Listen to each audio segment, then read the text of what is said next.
Hola chicos, bienvenidos a Canal Biología. En este caso para comenzar un tema que es relacionado con el origen de la vida. Van a ser varios vídeos los que voy a hacer sobre este tema.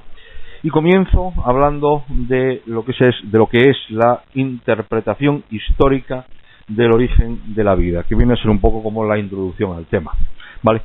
Deciros como siempre que este vídeo junto con el resto de vídeos que forman el canal los podéis encontrar en la web www.canalbiología.com, ¿vale?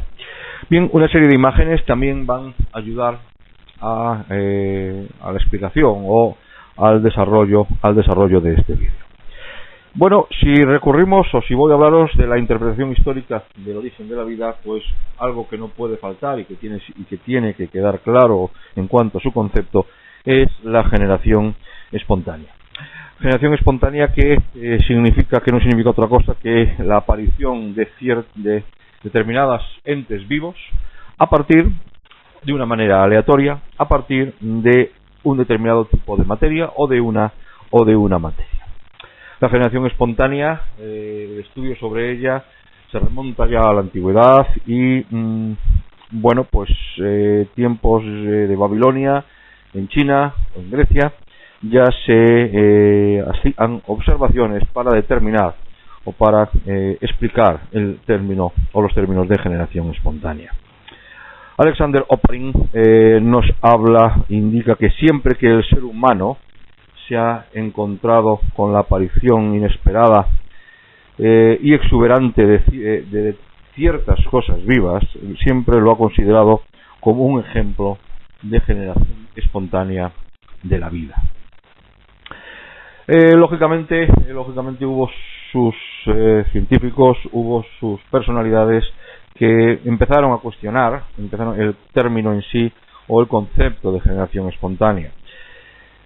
Uno de ellos fue un médico italiano en el siglo XVII, Francesco Redi, el cual, experimentando con carne de serpiente muerta, pudo extraer gusanos blancos de esa carne putrefacta, ¿no? Y aislarlos para demostrar que una vez aislados estos eran larvas. Haciendo la misma experiencia con un gasa tupida que aislaba por completo esa carne, demostró que eran las moscas las que la contaminaban. A pesar de todo ello, se seguía manteniendo el concepto o el nacimiento de entes vivas a partir o por generación espontánea. Hubo otra controversia entre Needham, en el siglo XVIII, John Needham, y de una manera paralela, ¿vale? Lázaro Spallanzani, los cuales hubo, como digo, su controversia en el sentido de que el primero, Needham, siglo XVIII, calentando caldo de carne en un matraz que se encontraba más o menos sellado, pudo comprobar que ahí había un desarrollo de individuos, mejor dicho, de seres vivos.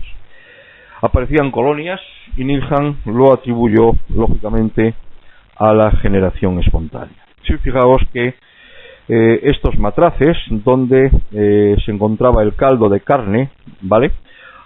Aunque, lógicamente, él hirvió ese caldo, no se encontraba bien sellado, ya que, en palabras de Needham, el aire era necesario para que se produjese la generación espontánea.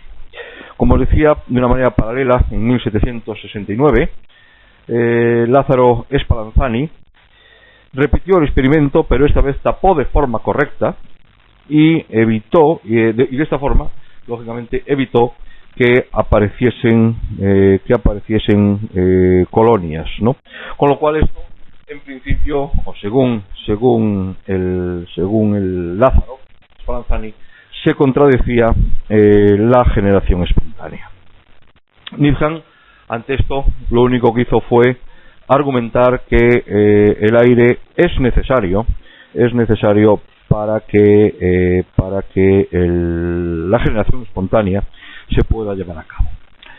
El golpe definitivo a esta teoría, pues vino de la mano de Pasteur en el año 1862, el cual llevó a cabo un experimento muy sencillo. Empleó dos matraces, uno de ellos era de cuello recto, el otro era de cuello de cisne, ambos con un caldo de cultivo, y ambos los hirvió para eliminar cualquier tipo de célula viva que podía haber en el caldo.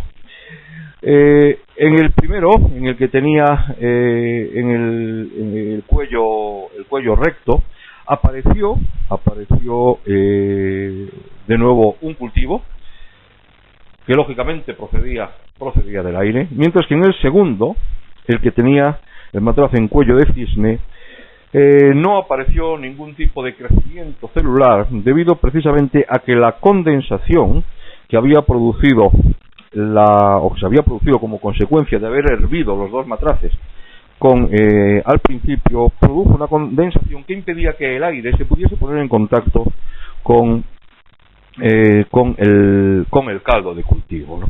Esto evidentemente provocó, la conclusión era de total rechazo a la hipótesis de la generación espontánea.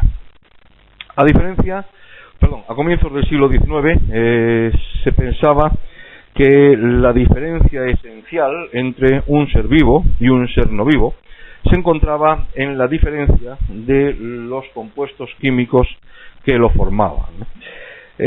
Hablaban de que tendría que existir una fuerza vital en los compuestos orgánicos para que desencadenasen la vida, mientras que esta fuerza vital las sustancias inorgánicas no la tenían.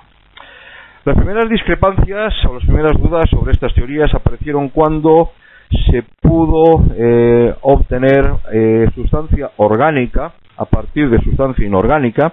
Bohler, en el año 1828, llevó a cabo o obtuvo urea, que es una sustancia orgánica, lógicamente, a partir de una sustancia inorgánica, y el posterior descubrimiento de otros compuestos orgánicos, diferentes a los que obtuvo Bohler, a partir de inorgánicos, empezaron a poner ya en entredicho esta teoría. Los trabajos entonces de Pasteur y de Darwin hacían cada vez más difícil el concebir la génesis de los seres vivos sin pensar o sin llevar paralelo una evolución de los mismos. En el año durante los años 1920, década de los 20, década de 1930, diferentes publicaciones formularon hipótesis y fueron abriendo nuevos caminos de investigación. Por primera vez se pensó en llevar a cabo una extensión de el concepto que se tenía de evolución hacia la materia inanimada, ¿vale? Se intentaba de alguna manera buscar una síntesis que situara el problema o que diese con la explicación al origen de la vida, al concepto, a cómo se produjo el inicio de la vida en su totalidad y también desde un punto de vista de un contexto evolutivo, ¿de acuerdo? Actualmente, hoy en día, con todo lo que este tema, las incertidumbres que este tema desencadena, se supone que la vida se ha originado a través de una serie de acontecimientos que consiguieron llevar la materia inerte a niveles cada vez más superiores. Por un lado, en un principio, los átomos, posteriormente la composición de la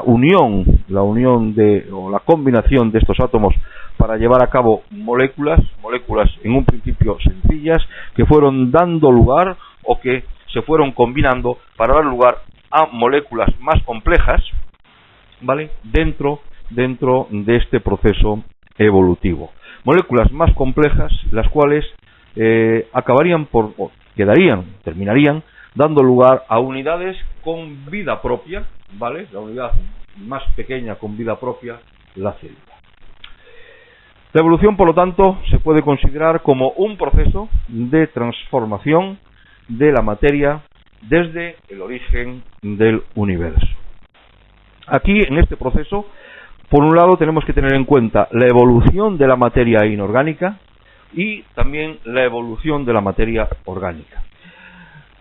Cuando hablamos de evolución de materia orgánica tenemos que debemos de tener en cuenta dos cosas. Por un lado, lo que es el origen de la vida y por otro, la evolución biológica.